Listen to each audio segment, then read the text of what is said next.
Tantor Audio, a division of recorded books, presents The Paratrooper Generals, Matthew Ridgway, Maxwell Taylor, and the American Airborne from D-Day through Normandy, by Mitchell Yockelson. Narrated by Jonathan Cowley. Preface. They couldn't do it. Not Matthew Ridgway, not Maxwell Taylor. They could not follow the path of other commanding generals who stayed out of harm's way, sent orders to the front lines from the rear, and polished their brass buttons with their khaki cuffs. They could not sit in the relative safety of their jeeps behind the lines. Not in Normandy. Not in the most important campaign of World War II. Instead, they chose to stand shoulder to shoulder with their troops. Ridgway with the 82nd Airborne Division, the All-Americans, Taylor with the 101st Airborne Division, the Screaming Eagles. Before daybreak on June 6, 1944, both major generals accepted the great risk of capture or death to drop alongside 13,000 other paratroopers into occupied Normandy.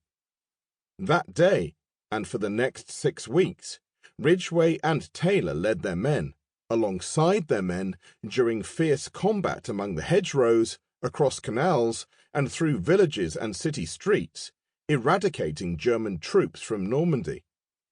And when situations dictated that these generals could not fight side by side with their men, Ridgway and Taylor remained in constant contact, never far from the front. The Paratrooper Generals, Matthew Ridgway, Maxwell Taylor, and the American Airborne from D-Day through Normandy explores in depth the creation of the American Army Airborne that led to the formation of the 82nd and 101st, and the significant roles that these two division commanders played on D-Day as they demonstrated extraordinary courage and leadership throughout the most important campaign of World War II. As West Point cadets, Ridgway and Taylor had learned that good army leaders should not only take a personal interest in the troops serving under them, but also lead by example. Both generals followed these maxims to perfection, and no two commanders were more adored by their men. During the months leading up to D-Day, Ridgway and Taylor were caught in an internal struggle with Supreme Headquarters Allied Expeditionary Force, Chief Commander General Dwight D. Ike Eisenhower, and his immediate subordinates over the use of airborne troops for the initial attack. Their main sparring partner was Air Marshal Trafford Lee Mallory.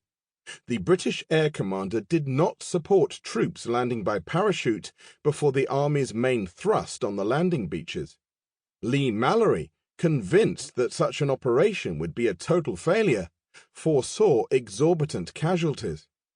He suggested leaving the airborne divisions behind during the initial attack, and then bringing them in after the beaches were secure. The compromise was consonant with the original plan, which was handed to Eisenhower when he was appointed Chief Commander.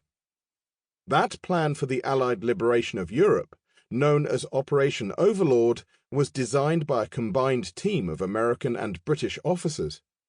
To them, the airborne landings were a mere afterthought to the infantry beach assault, with only a handful of British and some American parachutists considered as support to the amphibious landing forces.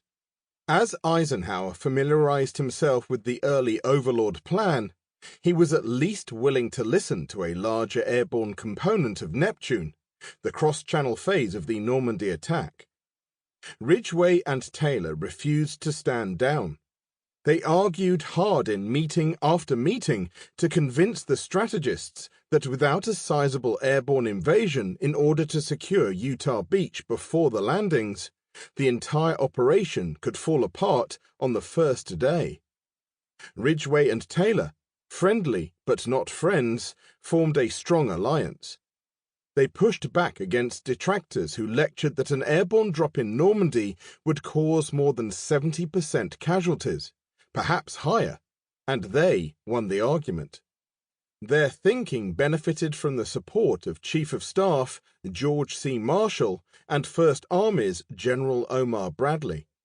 Bradley's support took the form of a threat to call off the Utah Beach assault unless his infantry divisions had full support from the 82nd and 101st Divisions. During the closing hours of June 5, 1944, Ridgway, Taylor, and 13,000 paratroopers aboard 820 Douglas C-47 transport airplanes, the workhorse of the Army Air Forces, took off from airfields throughout southern England. C-47s, flying in V formations of 9 planes each, reached Normandy's Cotentin Peninsula 90 minutes later. There they encountered intense flak from German anti-aircraft guns. As the planes approached the landing zones, the signal lights above the doorways flashed green.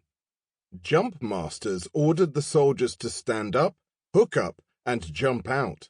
Jump masters dropped first, followed by the paratrooper sticks, typically 17 or 18 men.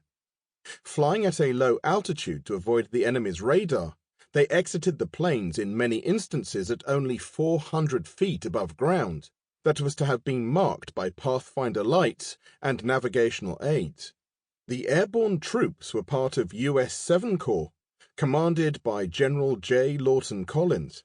Their mission, code-named Boston, 82nd Division, and Albany, 101st Division, was to capture Cherbourg, the coastal city in Normandy that would serve as the Allied supply port once the infantry and support units had come ashore later on June 6th. Paratroopers were also responsible for blocking approaches into the vicinity of the amphibious landings at Utah Beach, led by U.S. 4th Division, as well as capturing causeway exits off the beach and establishing crossings over the Douve River to assist the U.S. 5th Corps in conjoining the 2 American beachheads on Omaha and Utah. A smaller contingent of British paratroopers, 6th Airborne Division, was also incorporated into Neptune. It jumped around the same time as the American Airborne Divisions. Its mission was to protect the left flank of Sword Beach by seizing key points, bridges, and terrain in an area about 5 miles wide and 7 miles deep between the Orne and Dives rivers. As important as these objectives seemed in planning for Overlord, all eyes were riveted on the 82nd and 101st Divisions that day. Ridgway's and Taylor's missions proved difficult and costly. Only part of the story is what occurred when just over 13,000 American paratroopers hit the ground, beaches, swamps, hedgerows, and trees. German resistance was immediate, depending on where the paratroopers landed. Initial casualties were high, and the deaths included a significant loss of commanding officers. More than a few airborne soldiers were immediately taken prisoner by the Germans, and their accounts of capture, and in many cases escape with help from French civilians, add drama to the story. Shortly after they landed, the paratroopers were met by gliders with reinforcements, anti-tank equipment, jeeps, and artillery. The gliders had an even more difficult time landing at the designated zones. They were like clay pigeons to the German gunners. The flimsy planes that escaped anti-aircraft fire still had to contend with obstacles such as poles and flooded marshland. The story continued to unfold when the elements from their division, which had been scattered far and wide, eventually linked up to fight as regular infantry, carrying M1 Garands and Thompson machine guns, Tommy guns. Fighting at battalion level, roughly 37 officers and 669 men, they eventually accomplished every objective assigned over a relatively short period of just over a month and a half. Ridgway and Taylor expected their men to be in action for no more than 3 days. They were supposed to be shock troops, stabilizing the areas behind Utah Beach to allow the amphibious forces to break free and then leaving. But they stayed in Normandy for several weeks and encountered daily combat. By mid-July, the 82nd and 101st Divisions had been relieved. so they returned to England. Statistics sum up a portion of their story. Of the more than 13,000 paratroopers who had dropped a month before on D-Day, more than 2,000 were killed and more than 4,000 wounded during the entire Normandy campaign. About 60% of the divisional supplies and equipment delivered by the gliders was destroyed when the planes crashed or ended up in enemy hands. The vast majority of Taylor's men had not previously seen action. The same could be said for some of Ridgway's troops. When they were withdrawn from the lines in July, however, they were battle-hardened veterans in two of the best divisions in the U.S. Army. Prologue, June 6, 1944. On Tuesday, June 6, 1944, at nearly 3 in the morning, Chicago native Lieutenant John E. Peters landed Snooty, his Douglas C-47 Skytrain, on the massive 5,800-foot runway at Greenham Common Airfield in southern England. A few hours earlier, around 10 p.m., Peters had taken off from there with a stick, a Air Corps designation for a group of paratroopers of 18 heavily armed paratroopers from 3rd Battalion, 502nd Parachute Infantry Regiment, 101st Airborne Division. After a one-day delay due to poor weather, Peters flew the soldiers across the English Channel and over the designated drop zone, from which they jumped into Normandy, which had been held by Germans for 3 years. Returning to England after the drop, Peters carried 2 passengers besides his crew. The first was a moody and glum paratrooper who had lined up with the last half-dozen soldiers to leave the plane. When his turn came, he had fallen, crashing into the rear door with such force that he was thrown into the back of the cabin. The men behind had shoved him aside to continue jumping. Wright Bryan, the other passenger, was a war correspondent with the Atlanta Journal-Constitution and an NBC radio stringer, freelance journalist. Later that morning, the charismatic 6'5" Southern gentleman who counted Gone with the Wind author Margaret Mitchell as one of his friends would make history broadcasting the first eyewitness account of the Allied liberation of Fortress Europe.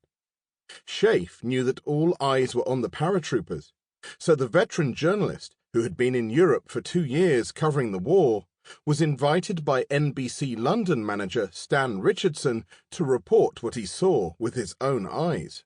For the past 2 days, Bryan had been living with pilots and crews of the 89th Troop Carrier Squadron, 53rd Troop Carrier Wing, commanded by Major Clement G. Richardson of Salinas, California. Richardson's combat crews had been fully briefed as to their initial mission, the course they would fly, all procedures they would follow. Bryan and the combat crews lived behind barbed wire surrounding their quarters, protected by guards to keep them from any contact with outsiders. After Peters returned to Greenham Common and brought Snooty to a stop, Bryan climbed out and headed into the control room where he listened to C-47 crew interrogations. Then he went to the mess and ate beef stew and donuts, chased with a cup of coffee.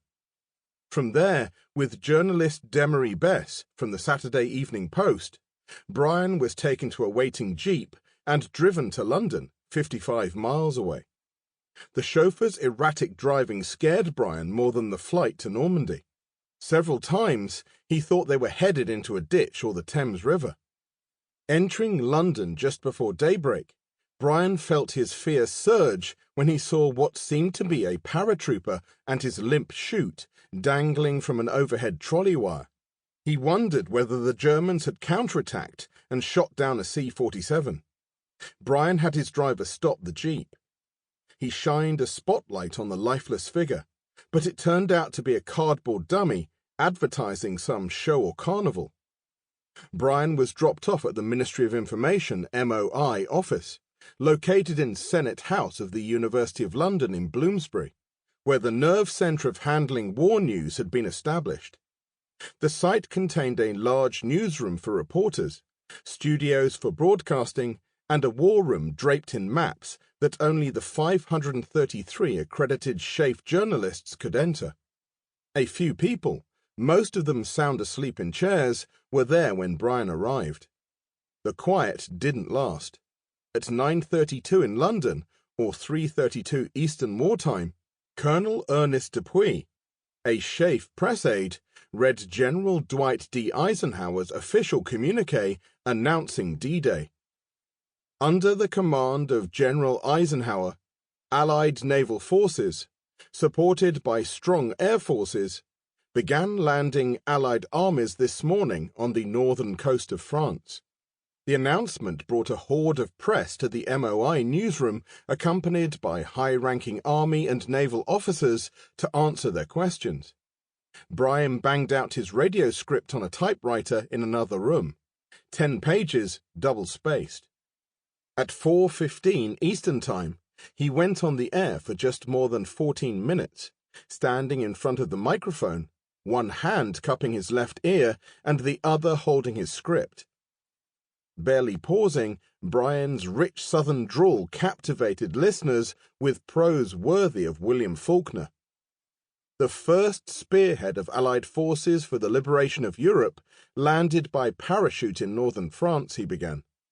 In the first hour of D-Day by British double summertime, or a little more than an hour before D-Day began by Greenwich Mean Time, I rode with the first group of planes to take our fighting men into Europe. I watched from the rear door of our plane, named Snooty, as 17 American paratroopers led by a first colonel jumped with their arms, ammunition and equipment into German-occupied France. Before taking off for Fortress Europe, long columns of airborne troops trudging slowly under their full loads of battle equipment from the bivouac area where they had been camped awaiting this day, moved toward the planes that would carry them into battle. General Dwight D. Eisenhower, SHAFE commander, carrying the burden of the success of Overlord, code name for the invasion of Europe, visited with the paratroopers during the afternoon, quietly passing among the men and chatting with them, asking their names, their homes, and their jobs. Outside the door of each C-47, the soldiers assembled and checked their equipment, while ground crews and combat crews gave the plane a final tuning up. The paratroopers adjusted their packs, put on their Mae Wests, B-4 life jackets, nicknamed for the Hollywood starlet, inflated with compressed air, giving them an impressive torso profile, and chutes, and climbed into the planes. Each man was so heavily loaded that he had to be pushed from behind and pulled from above to mount the steps into the plane. Brian boarded last and spoke with some of the men, scribbling down their comments with pencil on sheets of paper or in his small pocket diary. Private Robert G. Hillman of Manchester, Connecticut, sitting farthest forward on the port side, proudly told the war correspondent, "I know my chute's okay because my mother checked it. She works in the Pioneer Parachute Company in our town, and her job is giving the final once-over to all the chutes they manufacture." Before joining the Army, the blonde, blue-eyed paratrooper had also worked for a time at Pioneer. As Peters readied for takeoff, 29-year-old battalion commander Lieutenant Colonel Robert G. Cole from San Antonio, Texas, the senior officer aboard and future Medal of Honor recipient, moved quickly up and down the passenger compartment, asking each man whether he needed anything. As the men settled into their bucket seats, Colonel Cole said, "The doc is going to give you some pills to guard against air sickness. Make yourselves as comfortable as you can. Better try to sleep a little." Brian noted that quiet settled in the plane. These men had done their talking. Now they were grim and silent. On the flight deck of Snooty, Peters and co-pilot Lieutenant B.E. Maxwell of Clave, Michigan, muttered soft curses as their motors were slow to start after long pauses on the taxi strip. But when the engines did turn over, they droned steadily and powerfully. Almost before we knew it, Brian projected, we were trundling along past the operations buildings and control tower where the ground personnel of the base were standing. Some made the V sign, some waved. Lieutenant General Lewis M. Brereton, 9th Air Force Commander, moved up and down the line of planes, giving the thumbs-up sign to his crews. Then Snooty, marked like other C-47s with alternate white and black invasion stripes to prevent friendly fire, rolled down the runway. As Snooty picked up speed, Brian stood between the pilot and co-pilot and watched the formation lights of the ships ahead of them, slowly, almost imperceptibly climbing, then gradually swinging into wide circles. "This thing is really loaded down," Brian heard Peters comment out loud, referring to the fact that each fully equipped paratrooper weighed about 150 pounds, and nestled underneath the plane were bundles containing radios, engineer equipment, heavy weapons and ammunition, and rations and medical supplies loaded onto racks. When the plane became airborne, Brian could almost feel the sturdy transport strengthening its muscles, shouldering its burden. Then feet by feet, almost inch by inch, rising above the fields and trees of southern England. Brian had by then folded his lanky 6'5" frame into the navigating dome's forward roof of the fuselage, often referred to as a dome glass blister or an astral globe. Snooty fell into a squadron formation of 3 Vs of 3 ships each in the first section, joined by Vs of 3 ships each in the second section, which led. The preceding squadron was already circling the airfield and rapidly gaining altitude. Other squadrons followed. Brian described the scene to the radio audience. All about us and below us was such a glimmering fabric of lights as I had not seen in the 8 months I had been in blacked-out England. Snooty circled the field 4 times, its runways and perimeter outlined in sparkling white lights. Through the sky, the red and green formation lights of the plane strung out almost to the limit of vision, looking for all the world like holiday decorations stretching down the length of any American Main Street. As the long procession straightened out on its pre-established course toward the shore of the English Channel, signal lights blinked in code, and navigators checked their speed and direction with the pilots, who were beginning the constant plotting of their position. As Snooty flew toward the coast, the bulky transport silhouetted against the sky as they greatly undulated in the prep wash of their companions. "Right on course, and we're 1 minute early," Navigator Robert E. Taylor of Altoona, Pennsylvania, reported to Peters. At that moment, Brian left the navigating dome from which I had been watching the formations about me, too fascinated to feel the weight of the flak suit which I wore, like all crew members, or the steel helmet tightly gripping his head.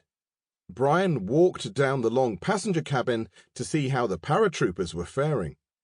More than half had taken their colonel's advice and were dozing, their heads back against the wall and their feet stretched in front. Others were sitting silently, except for 2 or 3 who whispered among themselves. Brian had perspired in the crew's cabin up front, but back where the colonel sat, by the open rear door, with wind whipping in, he was glad he'd worn heavy clothing. More signal lights blinked as the plane pressed across the English Channel. The sea was calm, Brian described, its steely greyness blending in the half-light with the dingier grey of the horizon, but soon the moon brightened the water and made the ripples below us twinkle. The fuselage of a plane flew beside Snooty, outlined against the water, but its wings, obscured from Brian's vision, looked, but for the high-tail fin, like a giant whale rising and falling in the easy swells. Halfway across the channel, the planes, one by one, switched off most of their formation lights. Brian could see a few ships in the channel below, but could not be certain whether they were part of the armada carrying Allied soldiers to the beaches for the attacks that would quickly follow the first landings of airborne troops. Peters again muttered out loud, "Where is all this fighter protection we were going to have?" True, they had not seen a plane outside their own formations, but, Brian thought to himself, the fighters must have done their work well, for there was no sign of enemy aircraft either. "Tiny, tell the colonel it's 30 minutes till jump time," Peters yelled out, and Brian watched as the fat, husky crew chief, Staff Sergeant Richard A. Eberly of Indianapolis, the son of an Air Corps major, shouldered his way back to give word to Colonel Cole. Before he knew it, Brian turned his eyes from the occasional lights and flares which glowed on the Channel Islands. As he looked straight ahead, he caught his first glimpse of the east coast of France. "I had never visited the continent of Europe in peacetime," he stated, "and I was waiting for Invasion Day to visit it in wartime. The pilot and co-pilot, too, were seeing this coast for the first time." None of us spoke, but each looked at the other. Because of perfect navigation, they could now see the beach ahead, precisely at the point we had studied it on the maps, an aerial photograph, and on carefully modelled relief maps. Approaching the Normandy coastline, Snooty sailed straight into a thick fog bank. For the next 2 or 3 minutes, Peters flew blind, relying on his instruments to keep the plane on course. Emerging from the darkness, Peters was guided by a bright moon the rest of the way. By now, he had reduced altitude, so the plane was so low, about 700 feet, that, it seemed to Brian, the ground was almost close enough for the men to jump without parachutes. The small fields looked peaceful within their orderly hedgerows. It almost seemed you could see the furrows. Snooty met with only smattering small arms fire from the fields, which were dark and quiet as we entered enemy territory. Now the paratroopers were on their feet, each adjusting his pack and snapping his ripcord over the static line cable running along the center of the cabin's ceiling. That way, each chute would open automatically as the paratrooper jumped through the door. Brian stood by the rear door. Over the roaring engines, he could hear Colonel Cole ask his men, "Are you all set?" Heads nodded. Another paratrooper hooked Cole onto the static cable, and he moved next to Brian. Suddenly, Peters flipped the jump switch light to green. The men began jumping quickly.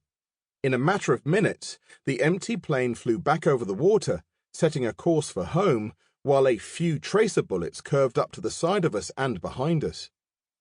Because Brian wanted to know how long it would take the 18 men to jump, he tried to count 101, 102, 103 to estimate seconds.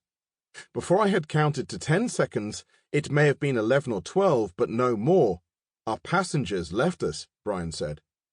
That is, all but one of them, the one who had fallen. He was miserable, thinking his comrades might call him yellow, but the plane's crew assured him that the other men would think no such thing. As soon as Brian had watched the jumps from the rear door, tiny streams of tracer bullets were curving upward from the ground, but none hit Snooty. Perfect navigation had obscured the plane from known German batteries. Snooty flew over France for only 11 minutes. With the C-47 lightened by unloaded men and cargo, it streaked for home. Behind the plane, Brian could still see the tracers and an occasional flare below a few more ships. We couldn't tell what they were. Flying back over the channel to Greenham Common, Brian took his seat in the navigator's dome. He caught a glimpse of vessels below, ships probably loaded with troops storming the beaches. On Snooty's starboard, a continuous parade of C-47s headed in the opposite direction. The Battle of Europe was well underway. 1. General Lee's Airborne. Brigadier General Billy Mitchell was often found at General John J. Blackjack Pershing's headquarters. Ever since Blackjack had put Mitchell in charge of the air service during World War I, Mitchell stopped by unannounced every week, sometimes more than once. He mostly ranted to the American Expeditionary Forces AEF commander about the value of air power. The flamboyant, cocky, and outspoken aviator continued this habit until the Army had suffered enough of his outlandish comments and booted him in 1925.